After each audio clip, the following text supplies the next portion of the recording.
ini pelajaran yang besar bagi kita umat Islam. Dan ini kemanfaatan. Inilah Islam datang. Dari sini saja, dari sekecil-kecil ini, dari anak kecil ini sudah dijaga. Sekarang orang-orang tua makan, mengambil hak orang. Bukan hanya anak kecil sekarang. Ya. Orang-orang tua. Sahih itu? Siapa mereka? Para koruptor.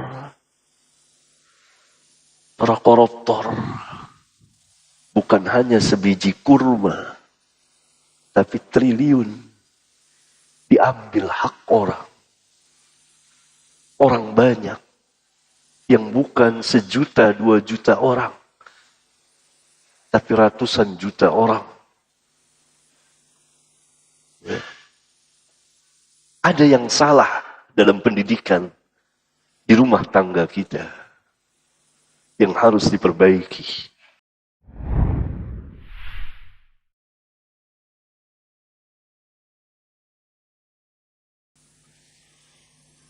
Ikhwan dan akhwat yang saya muliakan, mari kita lanjutkan ke hadis ke-11. An Abi Muhammadin Al-Hasan ibn Ali ibn Abi Talib sibati Rasulullah sallallahu alaihi wasallam wa raihanatihi radhiyallahu anhuma qala حفظت من رسول الله صلى الله عليه وسلم دع ما يريبك إلى ما لا يريبك دع ما يريبك إلى ما لا يريبك رواه الترمذي والنسائي وقال الترمذي حديث حسن صحيح. Dari Abu Muhammad kunyah, ya, Al-Hasan bin Ali bin Abi Talib, cucu Rasulullah sallallahu alaihi wasallam, dan kesenangan serta kegembiraan dan kebahagiaan beliau. Jadi kesenangan, kegembiraan, kebahagiaan Rasulullah sallallahu alaihi wasallam. Radhiyallahu anhumah. Jadi Al-Hasan dia berkata, dia di sini Al-Hasan, aku hafal hadis. Nah, ini faedah anak-anak dianjurkan untuk hafal hadis Nabi yang mulia. Si anak-anak umur berapa tahun sudah tamyiz, sudah bisa menghafal, hafal sebagian hadis agar ia mengetahui hadis Nabi yang mulia alaihi salatu wassalam. Dan ini salah satu tarbiyah kepada anak. Aku hafal hadis dari Rasulullah SAW. Beliau bersabda, tinggalkanlah apa-apa yang meragukanmu kepada yang tidak meragukanmu. Imam An-Nawawi berkata, riwayat Tirmidzi dan Nasa'i. Dan Tirmidzi mengatakan hadis ini hasan sahih. Nah, kemudian baru saya mengikuti Al-Imam tentunya. Saya mengatakan hadis sahih. Riwayat Tirmidzi nomor sekian, atau bisa cek di kitab Jami' Tirmidzi, dan An-Nasa'i itu sudah saya berikan judul kitabnya, Kitabul Ashribah, kitab tentang minuman dan seterusnya, dengan judul Al-Hathu ala Tarkis Syubuhat, digemarkan untuk meninggalkan syubhat. Ahmad, yakni hadis ini Al-Imam Ahmad pun meriwayatkannya, dan Imam Ibn Hibban dan Al-Hakim dan Al-Baihaqi dan At-Tabrani. Tabarani dalam kitabnya, namanya sebetulnya Tabarani, baknya fathah, tapi kebiasaan di kaum kita, beredar di masyarakat kita, panggilannya jadi Tabrani. Kalau itu saya tulis Tabrani. Nama aslinya Tabarani. Dalam kitabnya Al-Mu'jam Kabir, Kemudian At-Tayalisi, yakni dalam musnadnya, dan Abu Nuaim dalam Al-Hilyah dan Al-Baghawi dalam Syarhus Sunnah, banyak sekali saya bawakan, menambahkan apa yang dikatakan oleh Al-Imam. Sebetulnya apa yang dikatakan oleh Al-Imam An-Nawawi, riwayat Tirmidzi dan An-Nasai mencukupi sebagai wakil dari yang lainnya. Tapi karena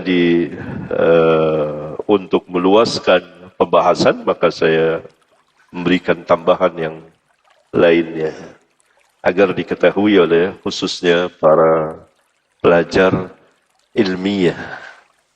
Semuanya dari jalan Buraid bin Abi Maryam, dari Abul Hawra, dari Al-Hasan bin Abi Talib bin Ali bin Abi Talib, marfu', yakni Rasulullah SAW bersabda sebagaimana di atas tadi. Susunan lafaz hadis ini dari saya mengecek, meneliti bahwa yang lafaz yang dibawakan oleh Al-Imam adalah dari Tirmidzi. Kemudian terdapat lafaz dari asal riwayat Tirmidzi, lanjutan lafaz di atas yang tidak dibawakan Imam Nawawi. Dan Imam Nawawi meringkas hanya pada lafaz da' ma yaribuka ila ma la yaribuk, karena ini yang beliau tuju. Lafaz lanjutannya saya berikan tambahan, fa innas sidqa tuma'ninatun wa innal kadhiba ribatun. Karena sesungguhnya yang benar itu menenangkan, yakni menenangkan, menenteramkan hati, sedangkan dusta pasti meragukan hati. Ini perbedaan antara as-sidqu dan kadhib. Jujur, benar, dan dusta. Kebenaran pasti memberikan ketenangan, ketentraman, kenyamanan di dalam hati, pasti. Dan bohong pasti akan memberikan kegelisahan, keraguan, kebimbangan.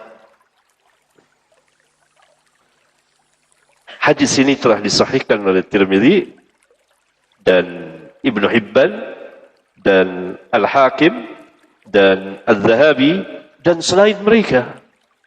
Semuanya ini imam ahlul hadis. Cukuplah bagi mereka, cukuplah perkataan mereka menjadi hujjah bagi kaum muslimin bahwa hadis ini sahih. Kemudian saya juga memberikan syarahan, isnadnya sahih, rijalnya thiqah. Rijalnya itu maksudnya para perawi. Dikatakan rijal karena orang yang belajar hadis itu dikatakan laki-laki jantan oleh kaum salaf dulu. Laki-laki. Orang yang tidak suka hadis itu dikatakan perempuan walaupun dia laki-laki. Kaum salaf loh, bukan saya. Kaum salaf ini. Salaf. Kaum salaf. Kaum salaf mengatakan, orang yang cinta hadis, mau belajar hadis, membaca hadis, senang akan hadis Nabi, itu rajul, laki-laki tulen, jantan, gentleman. Tapi yang tidak suka, yang berpaling dan lain sebagainya, dikatakan oleh kaum salaf perempuan. Itu perbedaan. Oleh karena itu mereka menamakan para perawi hadis itu rijal, laki-laki. Walaupun para perawi itu banyak yang wanita. Aisyah wanita, sahabiyah. Tapi imam ahlul hadis, Aisyah itu guru hadis, guru besarnya. Nah, lihat tuh. Makanya dikatakan oleh para ulama rijal. Ini baru laki-laki. Begitu dulu ya, kaum salaf seperti itu. Menggemarkan kaum muslimin, khususnya para pelajar, untuk belajar hadis, membaca hadis, meriwayatkan hadis dahulu. Kalau ada yang tidak suka, enggak, saya enggak mau. Tiap hari haddatsana, akhbarana, amba'ana, sami'tu, sami'ana, haddatsani, sampai kapan gitu. Dia katakan perempuan antum. Dulu loh. Sekarang sudah hilang itu. Karena ilmu semakin kecil, semakin kecil. Ya. Maka mereka menamakan para perawi hadis itu rijal. Laki-laki. Keren. Dulu terkenal seperti itu. Ada orang duduk di majelis hadis, katanya ini laki-laki. Karena mereka membesarkan Nabi yang mulia Muhammad sallallahu alaihi wasallam. Nanti orang yang tidak suka hadis, ya, dia menjauh dan lain sebagainya, dia tidak membesarkan Rasulullah sallallahu alaihi wasallam. Begitu orang-orang dulu itu. Lemah. Ya. Ini rijalnya thiqah. Kemudian saya menjelaskan Abul Hawra namanya Rabi'ah bin Syaiban. Kemudian saya menjelaskan bahwa di sanad Al-Imam Hakim dan At-Tayalisi serta Abu Nuaim dan Ad-Darimi tertulis Tashif Yazid. Tetapi ini tashif karena yang benar Buraid. Dahulu bahasa Arab tidak ada titik. Jadi kalau Buraid tulisannya begini, ro, ya, dal, ba, ro, ya, dal. Titiknya nggak ada di ba, dia. Di z juga, di ro juga tidak ada. Bisa z, bisa ro. Karena itu terjadi kesalahan pembacaan dan itu sering terjadi. Baru belakangan para ulama membuat fathah, kasrah, dhamma, kemudian membuat titik bawah satu ba yang begini gitu. Ada kha, ada jim, ada ya, sin, shin. Dulu tulisannya sama antara sin dan shin. Jim, ha, kha, tulisannya sama. Bedanya titik. Dulu tidak ada titik. Dimudahkanlah untuk pembacaan. Ya. Adapun kemudian halaman 68, adapun lafaz Imam Ahmad dalam musnadnya sebagai berikut tadi, lafaz Imam Ahmad cukup panjang. An Abil Hawra qala qultu li Hasan ibn Ali ma tadhkuru min Rasulillah sallallahu alaihi wasallam qala adhkuru min Rasulillah sallallahu alaihi wasallam anni أخذت تمرة من تمر الصدقة فجعلتها في قال فنزعها رسول الله صلى الله عليه وسلم بلعابها فجعلها في التمر فقيل يا رسول الله ما كان عليك من هذه التمر لهذا الصبي قال إن آل محمد لا تحل لنا الصدقة قال وكان يقول دع ما يريبك إلى ما لا يريبك فإن الصدق طمأنينة وإن الكذب ريبة قال وكان يعلمنا هذا الدعاء وفي رواية علمني رسول الله صلى الله عليه وسلم كلمات أقولهن في قنوت الوتر اللهم اهدني فيمن هديت وعافني فيمن عافيت وتولني فيمن توليت وبارك لي فيما أعطيت وقني شر ما قضيت فإنك تقضي ولا يقضى عليك تباركت ربنا وتعاليت. Dari Abul Hawra dia berkata, aku bertanya kepada Hasan bin Ali, apa yang engkau ingat dari hadis Rasulullah SAW? Karena saat Rasulullah SAW hidup, Hasan masih sangat kecil, belum lagi balik. Beliau menjawab, yang aku ingat dari hadis Rasulullah SAW bahwa aku pernah mengambil sebiji kurma dari kurma sedekah zakat.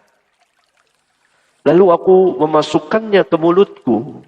Maka Rasulullah SAW mengeluarkannya dengan ludahnya, mulutnya diambil dengan mulut Rasulullah. Dan beliau memasukkannya ke dalam keranjang kurma sedekah itu.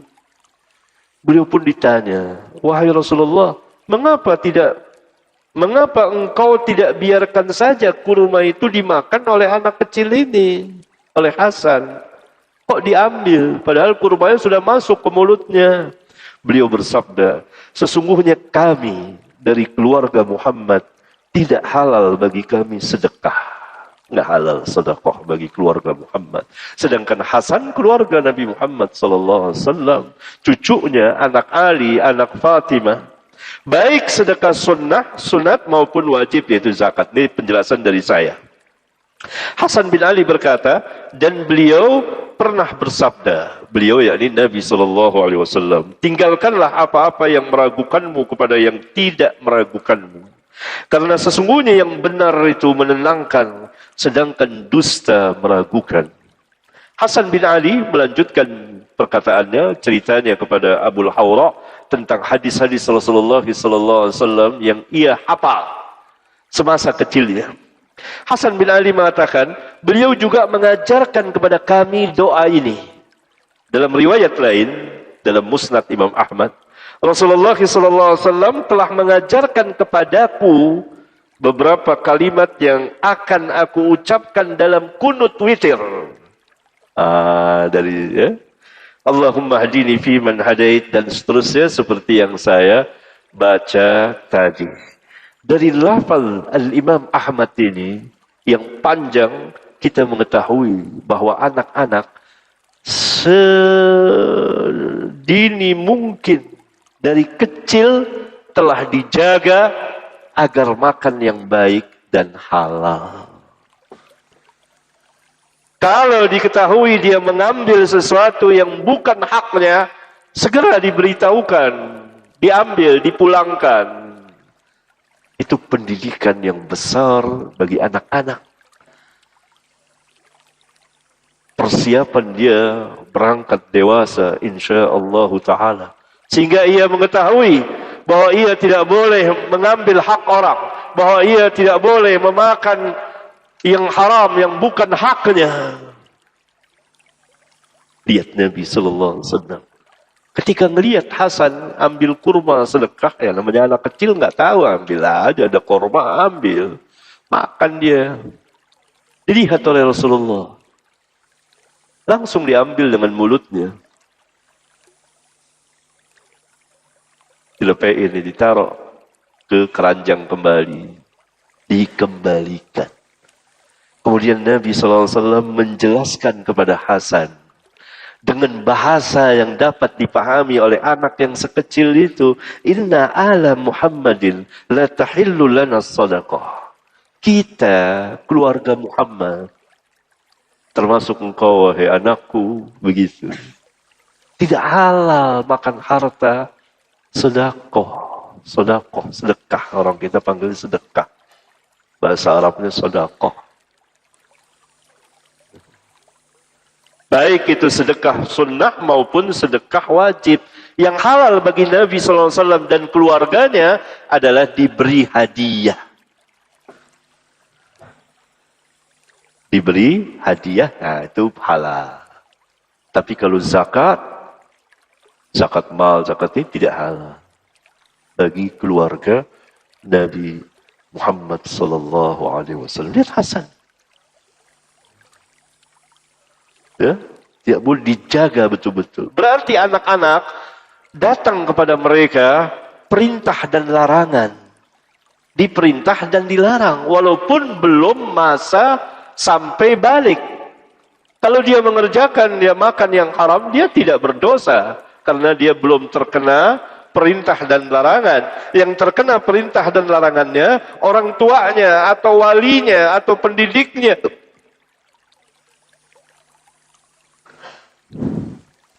ini pelajaran yang besar bagi kita umat Islam. Dan ini kemanfaatan. Inilah Islam datang. Dari sini saja, dari sekecil-kecil ini, dari anak kecil ini sudah dijaga. Sekarang orang-orang tua makan mengambil hak orang. Bukan hanya anak kecil sekarang. Ya. Orang-orang tua. Sahih itu? Sahih. Siapa mereka? Para koruptor. Para koruptor. Bukan hanya sebiji kurma. Tapi triliun. Diambil hak orang. Orang banyak. Yang bukan 1 juta, 2 juta orang. Tapi ratusan juta orang. Ada yang salah dalam pendidikan di rumah tangga kita yang harus diperbaiki. Seperti Nabi yang mulia alaihi salatu wassalam. Diberitahu, dijaga. Jangan mengambil hak orang. Ini kan hak orang, bukan hak Hasan. Karena tidak halal bagi Hasan mengambil kurma itu. Walaupun dia masih kecil, dia tidak terkena dosa dan tidak tahu. Begitu Nabi SAW melihat, langsung itu. Sudah masuk mulutnya. Diambil dengan mulutnya.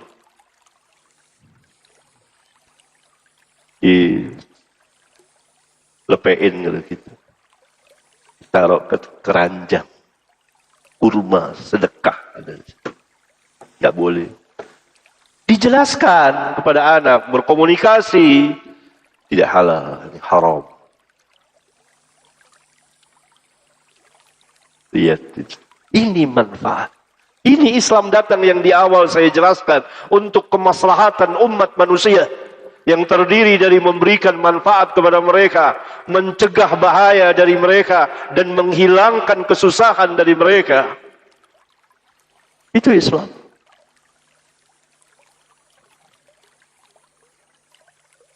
Berarti kita perlu, yakni umat Islam, memperbaiki pendidikan di rumah-rumah kita dahulu dimulai dari anak-anak dijaga, diperintah untuk sholat, untuk mengerjakan perintah dan jauhi larangan, tidak boleh makan yang haram, mengambil sana sini, tidak boleh. Itu yang hak orang tidak boleh. Biasanya anak-anak kecil kan kadang-kadang nakal ngambil punya orang. Itu dari masa kecil itu dididik. Lihat Rasulullah SAW. Tidak Rasulullah katakan, biarin dia masih kecil kok. Itu nggak apa-apa anak-anak kecil. Wah, ini salah. Kalau melanggar syariat tidak boleh. Kecuali perkara-perkara yang tidak melanggar hukum agama. Kalau melanggar hukum agama, jangan mengatakan seperti itu. Anak-anak nggak apa-apa. Itu. Tidak boleh. Nabi SAW memberi uzur kepada Hasan? Tidak. Tidak diberi uzur. Ini haram. Diberitahukan. Nah, itu pendidikan. Kalau demikian kita mendidik keluarga-keluarga kita, keluarga kaum muslimin, insya Allah di masa mendatang, dengan hidayah dan inayah, pertolongan dan taufik dari Rabbul Alamin, maka anak-anak kita tidak akan pernah mengambil yang bukan hak dia. Akan menjauhi perkara-perkara yang diharamkan agama.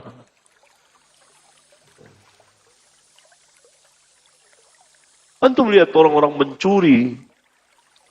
Ada begal kalau lagi rame ini. Pencurian, perampokan. Ada para koruptor. Uang rakyat diambil triliun.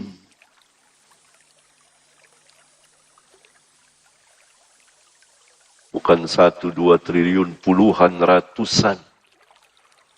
Sampai kapan mereka mau makan duit itu tidak habis. Sampai mereka mati pun uang itu tidak habis. ketamakan manusia, kerakusan manusia. Ya, nah ini pelajaran pendidikan terhadap anak, pendidikan terhadap keluarga dan masyarakat. Nabi yang mulia alaihi salatu wassalam. Ini cara mendidik anak. Tidak perlu kita pakai yang dari barat, dari mana. Ini pakai dari Al-Quran dan sunnah Rasulullah SAW. Cara mendidik anak, cara mendidik keluarga, cara mendidik masyarakat. Ya, besar sekali ini lafaznya. Kemudian Hasan mengatakan, menunjukkan Hasan masih kecil dia hafal banyak hadis dari kakeknya Rasulullah sallallahu alaihi wasallam. Itu sabda Nabi sallallahu alaihi wasallam, "Da'ma yaribuka ila ma la yaribuk, fa inna as-sidqa tuma'ninatun wa innal kadhiba ribatun." Kemudian Hasan mengatakan, beliau pun mengajarkan kepada kami. Dalam riwayat yang lain, beliau mengajarkan kepadaku beberapa kalimat. Allamani, mengajarkan kepadaku kalimatin, beberapa kalimat yang akan aku ucapkan. Aquluhunna fi kunutil witr. Berarti bacaan ini untuk kunut witir. Allahumma hdini fi man hadait, wa'afini fi man afait, ila akhirih. Kalau kita salat witir, kadang-kadang tidak istimrar, tidak terus-menerus, kita kunut pakai ini. Setelah selesai membaca qiraah, kita kunut lagi. Kalau ingin sekalian kunut, dalam kunut witir, dalam salat jamaah, biasanya di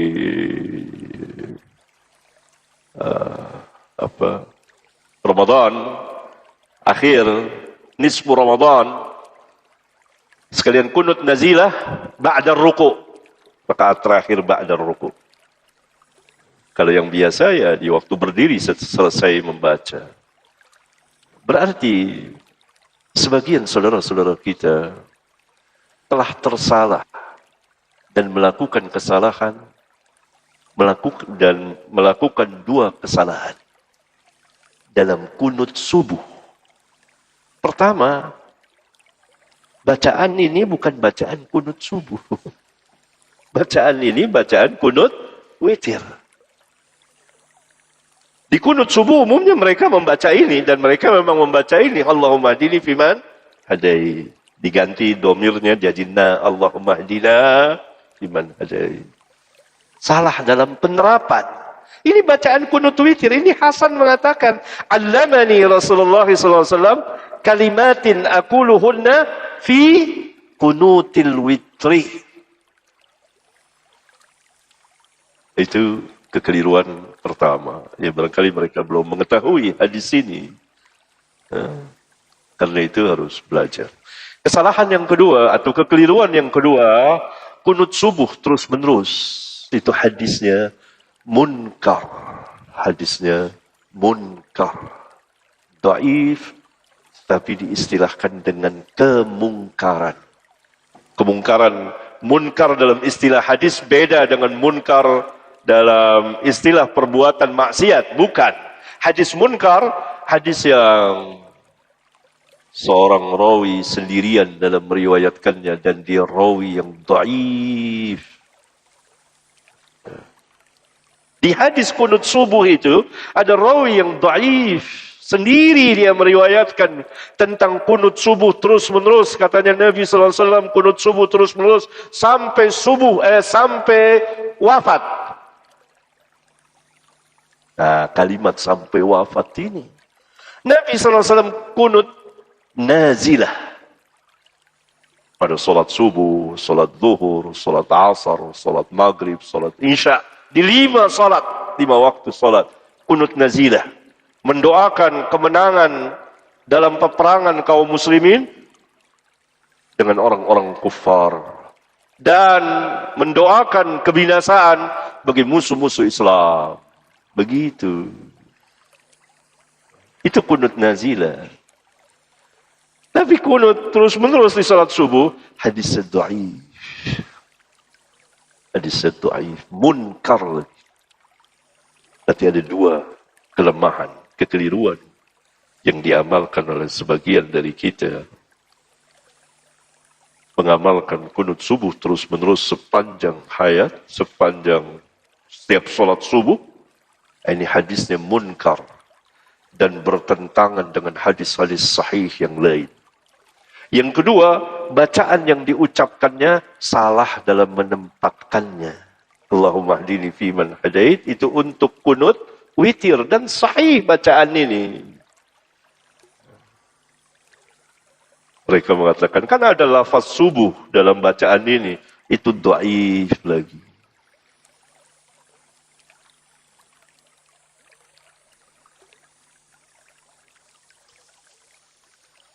Nah, apa faedah hadis ini? Halaman 70. Hadis da'ma yaribuka ila ma la yaribuka. Di antara faedahnya saya memberikan catatan kecil halaman 70. Hadis ini menjadi dasar atau aslun. Aslun itu artinya dasar. Dan salah satu kaidah, kaidah dari kaidah-kaidah Islam mengenai keyakinan, yakni membina segala sesuatu dengan atau berdasarkan keyakinan, bukan keraguan, dan diperintah agar selalu menjauhi dan meninggalkan keraguan. Apabila amal itu dibina dan diawali dengan keyakinan, maka keraguan yang mendatang tidak dapat membatalkan keyakinan itu, kecuali dengan keyakinan juga, sebagaimana dijelaskan dalam hadis sahih yang lain. Hadis ini sangat besar, bahwa kita diperintah untuk membina segala sesuatu dalam peribadatan kepada Rabbul Alamin berdasarkan keyakinan, bukan syak, bukan keraguan. Itu aslun, dasar di dalam Islam. Dan diperintah agar selalu menjauhi dan meninggalkan keraguan. Kemudian apabila kita telah membina peribadatan itu dengan keyakinan, lalu datang keraguan mendatang, maka keraguan yang datang itu tidak bisa membatalkan keyakinan kita. Hadis ini bersama hadis-hadis yang lain, obat atau penawar bagi orang-orang yang selalu diganggu oleh syaitan dengan syak, ragu. Dia sudah buang hajat, buang air kecil, sudah istinja. Jelas dia istinja dengan air atau dengan tisu kalau tidak ada air sebagai pengganti batu, ya, dengan tisu. Jelas sudah. Kalau tidak ada penyakit, kita tidak berpenyakit, beser, apa-apa. Itu kan usia-usia tua, dan usia tua pun kalau dia ada penyakit, ya, kencing keluar sendiri. Tapi kita masih muda dan tidak ada penyakit itu. Kalau sudah berhenti kencing itu, maka dia tidak akan keluar lagi.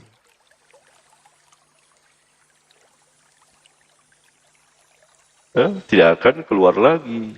Kecuali kalau kita keluarkan lagi. Oleh karena itu kita bisa menahan kencing. Sekarang ini. Tentu kita ada yang menahan kencing. Tanggung. Kita bisa nahan. Nggak keluar sendirian gitu. Kecuali ada penyakit. Nah, apabila kita telah beristinja, buang air kecil, kemudian kita istinja, sudah selesai. Lalu datang keraguan. Ini syaitan. Seakan-akan ada yang keluar. Sampai orang yang was-was balik lagi ke toilet. Buka lagi celananya, lihat lagi celana dalamnya, sampai begitu.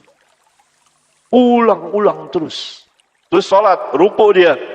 Perasaan ada yang keluar lagi nih. Batalin sholat, ulang. Itu syaitan. Apabila kita membina sudah dengan keyakinan, sudah kencing, selesai kencingnya, sudah. Kita istinja, cebok, bersih. Kita wudu, jelas kita wudu.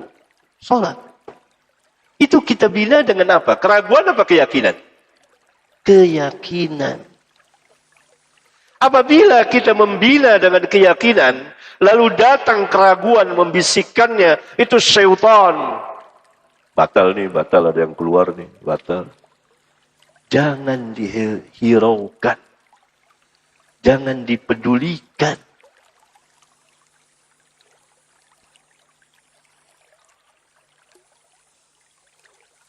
Karena kita membina sesuatu dengan keyakinan. Dan kita harus membina sesuatu dengan keyakinan. Membuang keraguan. Dan apabila kita telah membina sesuatu peribadatan dengan keyakinan, lalu datang keraguan mendatang, maka kita tidak hiraukan dan tidak pedulikan keraguan itu. Tinggalkan keraguan itu. Karena kita sudah membina dengan keyakinan. Sholat tetap, walaupun merasa ada yang keluar, enggak. Saya sudah istinja dengan baik, saya sudah wudu. Kecuali kita majnun. Tahu majnun? Gila. Bebas taklif. Paham? Besar sekali hadis ini. Merupakan salah satu qaidatun azimah. Kaidah yang sangat besar di dalam Islam. Bahwa kita umat Islam harus membina segala sesuatu dengan keyakinan. Dan membuang jauh-jauh keraguan. Dan apabila kita telah membina, mengerjakan sesuatu dengan keyakinan, atas dasar keyakinan, lalu datang keraguan mendatang yang meragukan kita, maka keraguan kita itu harus kita buang, harus kita tinggalkan, dan tidak boleh kita hiraukan, dan tidak boleh kita pedulikan. Seperti contohnya tadi yang sering terjadi kaum muslimin. Ragu semua dalam tindakannya. Itu syaitan. Nabi SAW dalam hadis riwayat Bukhari, Muslim, pernah ditanya, seseorang lagi sholat merasakan sesuatu, suka keruyuk-keruyuk di perut. Ada yang keluar angin atau apa. Apa kata Nabi? Apa saya keluar dari sholat? Apa kata Nabi SAW? Jangan. Jangan keluar dari sholat. Sampai engkau mencium baunya atau mendengar suara. Berarti keyakinan harus dibatalkan dengan keyakinan juga. Bukan keyakinan dibatalkan dengan keraguan. Ini batil namanya. Barangkali ini, ikhwan, kita istirahat sejenak. Assalamualaikum warahmatullahi wabarakatuh. Sampai jumpa kembali di World Islam Channel.